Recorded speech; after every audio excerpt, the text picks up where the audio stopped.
When it comes to retirement planning, there's a lot of questions that typically come up. Most of the time, these four crucial questions are typically missed, and they're questions you should be asking.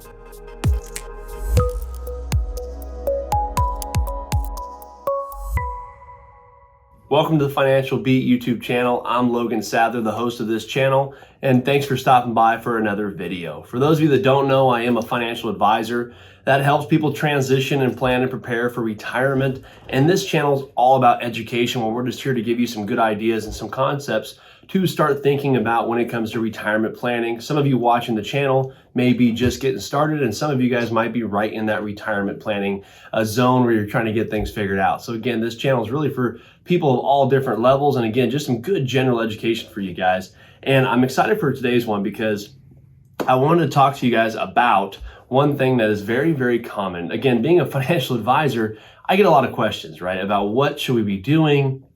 How should things be situated? Are annuities good? Should I have my money in stocks? What do I do with Social Security, right? A lot of these videos that we've been bringing up and talking to you guys about are real questions that I get all the time.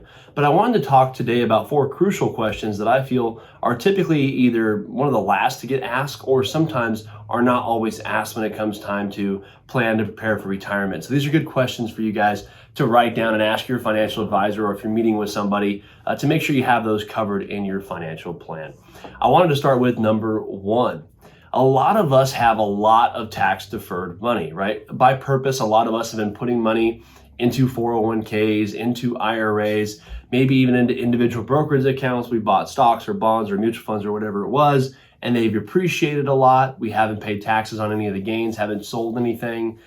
See that one a lot, as well as we might have annuities and things like that are also tax deferred. So we've been taught a lot to defer money, and that could be for a good purpose a lot of the times. But the problem is, has anybody ever really sat down with you, or have you ever sat down and looked at your retirement plan and saw, okay, I have a lot of money in tax deferred accounts.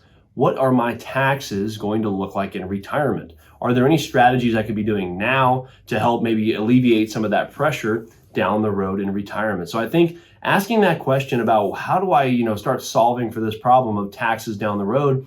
And again, for some of you, you might be in a much higher tax bracket in retirement because you've deferred lots of money into your 401ks, IRAs, and things like that. So it might become, we call a tax bomb, where you're going to have to start really planning for how to mitigate through this and start peacefully transitioning into that phase where you're able to maybe alleviate some of that tax pressure. Now, there's some of us out there that when we go to retire, we might be in a very, very low tax bracket. Maybe you're making $200,000 or $300,000 a year more right now plus, and in retirement you're going to make half that, or maybe even way less than that. So you might not have to worry as much about tax deferred problems down the road because you'll be in a lower tax bracket. But it's really important to have those conversations and really kind of synergize around what are we going to do, what is the goal with all this deferred money, and is there anything I can do now to help start planning for that before it comes. Number two, something I hear all the time. You hear people all the time say, I got to have $1 million to retire, or $2 million, or whatever the number is. That is something we should not be focusing on. A lot of the times it's more focused on how much do I have saved? And I'm talking about pensions, Social Security, rental properties, things like that. Anything that's going to kick off income for you in retirement, as well as all of the money you have saved. Instead of having an asset size, right, about $1 million or whatever that amount is, how much income am I going to be able to generate off of my overall retirement savings? Now, I personally like to lump in, like I said, rental properties are a good one, pensions, Social Security, all of that will be income in retirement if you have those sources, as well as we have, 401ks, IRAs, whatever you've saved in there.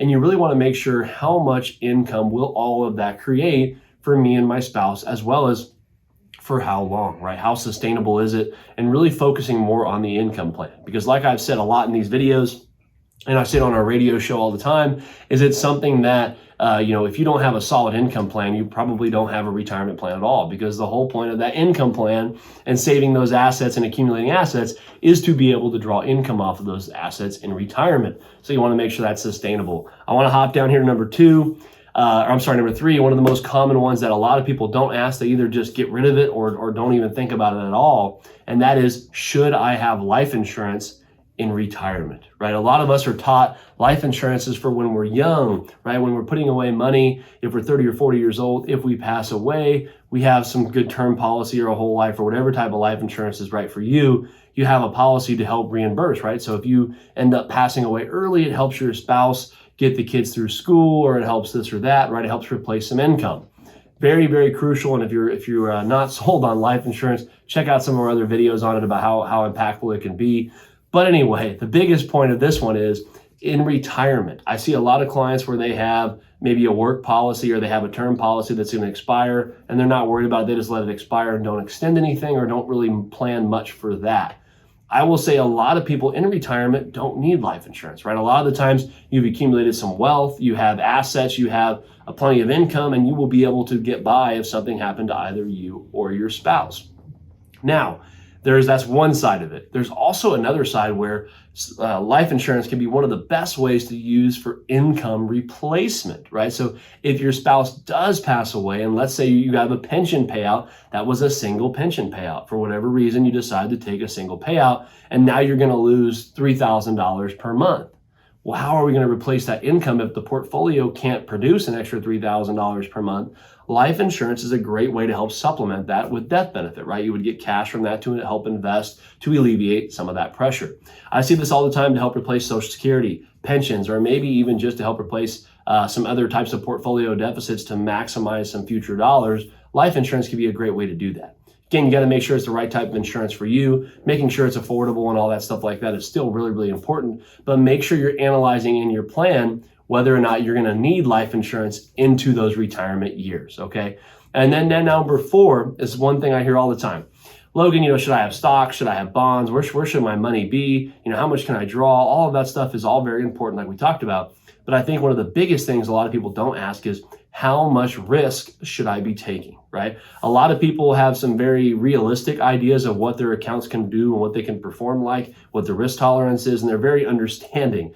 And then there's a lot of us out there that are not, right? We think the market only produces really, really high returns, or we think, savings accounts only ever produce really, really high returns, or whatever that is, right?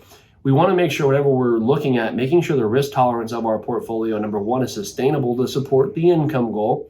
As well, we want to make sure that it's a risk tolerance that you're comfortable with, because as we know, most investments, especially speaking to the market specifically, and real estate, a lot of those things, we know that those markets go up and down. Over the long term, they typically are a pretty good spot to have money, but we do know that they are volatile. And especially during retirement, when you are starting to draw income off of those retirement vehicles, you do want to make sure you're in the right risk tolerance to where if that portfolio and your retirement plan does suffer an investment loss, it's one that you are comfortable sustaining. Because again, there's a lot of alternatives and things like that you could use in there to help cushion the blow or to help mitigate through some of that volatility. So those 4 things I wanted to leave you from. Those are those 4 questions that you should be answering, asking your financial advisor, or asking if you're your own financial advisor when you're planning. Make sure you have those 4 questions kind of covered in your financial plan, because again, each of those can be very, very important to the outcome of those plans. And those are typically the right way to ask those questions. So